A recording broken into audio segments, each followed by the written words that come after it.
हे welcome back MBA aspirants. So guys, MHRD और MSc finance के जो नोटिफिकेशन है वो आ चुके हैं।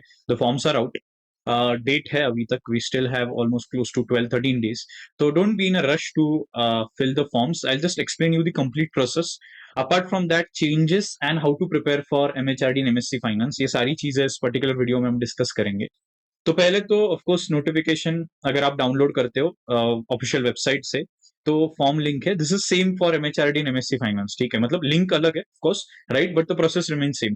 तो लिंक होगी, उसके ऊपर आप क्लिक करोगे तो उसके आगे क्या प्रोसेस होती है वो दिखाता हूँ। Before that, if you could see the payment, payment के लिए यहाँ पे क्यूआर डाला गया है, उन्होंने प्रोसेस दी गई है कि क्या प्रोसेस टू करना है। Please make sure, as this is a very very random process, बहुत स्ट्रक्चर्ड प्रोसेस नहीं पेमेंट की, तो प्लीज ट्रांजैक्शन आईडी और यूटीआर नंबर बचा के रखना। कोई एंड में जाके अगर कुछ बोलता है तो दिक्कत हो जाएगी। Apart from that, step 3 is very important. Required details जो है उसमें सारी फिल कर लो। नेम, ईमेल आईडी चेंज नहीं होनी चाहिए, and your phone number. These 3 things should be properly field, ठीक है। तो ये नोटिफिकेशन पे दिया गया है। This is how you will be going through your payment mode, ठीक है। नेक्स्ट इज, जब आप वो लिंक पे क्लिक करते हो तो आपको एक एप्लीकेशन पोर्टल खुलता है जिसमें आपको ईमेल आईडी डालना है। Please make sure you are putting an email ID जो आप फ्रीक्वेंटली ओपन करते हो, जो आपका एक्चुअल ईमेल आईडी है। डोंट पुट एनीथिंग जो बहुत पुराना है, बंद पड़ा हुआ है या समथिंग लाइक दैट। और please make sure you are keeping all the details in somewhere, you note it down, ठीक है। तो एक बार आप इसमें मेल आईडी डाल देते हो तो आपका ये पेज खुल जाता है। So once this page opens, so what you need to do is आपके सारे डिटेल्स फिल इन कर लो। ज्यादा कुछ नहीं, इसमें पर्सनल डिटेल्स है। अपार्ट फ्रॉम दैट, जो नया कोटा इंट्रोड्यूस हुआ है, majorly if you are from outside Maharashtra but आपके योर फादर और मे बी योर मदर, कोई भी पेरेंट अगर may be into is into some services and उनकी महाराष्ट्र में ट्रांसफर हुई है, तो उसके लिए अलग कोटा आया है। Then if you belong to a sports category, आपने कोई नेशनल लेवल स्पोर्ट्स अचीवमेंट अगर आपके पास है, ठीक है, सो नेशनल लेवल के कोई भी अचीवमेंट्स आपके पास है तो भी आपको 3% का कोटा मिल रहा है, राइट।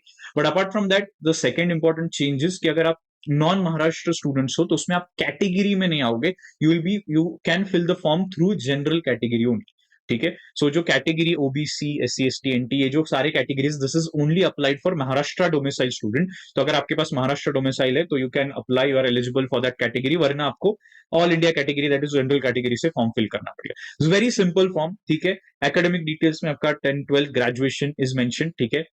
डॉक्यूमेंट्स में क्या क्या डॉक्यूमेंट्स लगेंगे वो बता देता हूँ। Finally, payment and review, please make sure you are reviewing the complete form, खास करके आपका नेम, बर्थ डेट, ठीक है, और आपके सारे जो स्कोर डिटेल्स है वो प्लीज रिव्यू कर लेना। और डॉक्यूमेंट्स की जब बात आती है तो डॉक्यूमेंट्स में ये सारी चीजें हैं जो उन्होंने मेंशन की हुई है। 10th-12th graduation passing certificate, marksheet सारे सेमेस्टर्स का। मैंने पहले भी बताया था जब सीईटी की बात चल रही थी कि you will need the marksheet for all the particular semesters, ठीक है। तो उसके बाद है बर्थ सर्टिफिकेट या proof of date of birth, कोई भी चलेगा, ठीक है। ऐसा जरूरी नहीं कि बर्थ सर्टिफिकेट ही चाहिए। डोमिसाइल चाहिए, caste certificate if your it is applicable to you, plus class validity, again if applicable, खास करके ओबीसी स्टूडेंट्स के लिए एनसीएल, राइट। देन अगर आप फिजिकली हैंडीकैप्ड हो तो you need that certificate. And then score of Maharashtra MBA CET CAT, दोनों भी एग्जाम्स के बोले गए हैं, तो आप कोई भी एग्जाम का अप्लाई कर सकते हो। सीईटी का आप बोलोगे कौन सा स्कोर कार्ड अप्लाई करना है, जो सबसे ज्यादा स्कोर है वही अप्लाई करोगे। Please use some basic sense कि आप जो सबसे अच्छा स्कोर है आपका, मोस्ट प्रोबेबली बहुत लोगों का फर्स्ट अटेम्प्ट में अच्छा आया था, तो वो यूज करना है। फोटो आईडी लेटेस्ट वाला चाहिए, लेटेस्ट अपडेटेड आधार, पुराना वाला बच्चे का फोटो नहीं होना चाहिए। जैसे फॉर एग्जांपल आपने स्कूल गोइंग टाइम पे अगर आधार कार्ड निकाला वही फोटो होगा, प्लीज अवॉइड दैट। आप पासपोर्ट भी यूज कर सकते हो, पैन कार्ड भी यूज कर सकते हो, any of the proof, it's okay. Driving licence भी चल जाता है, ठीक है।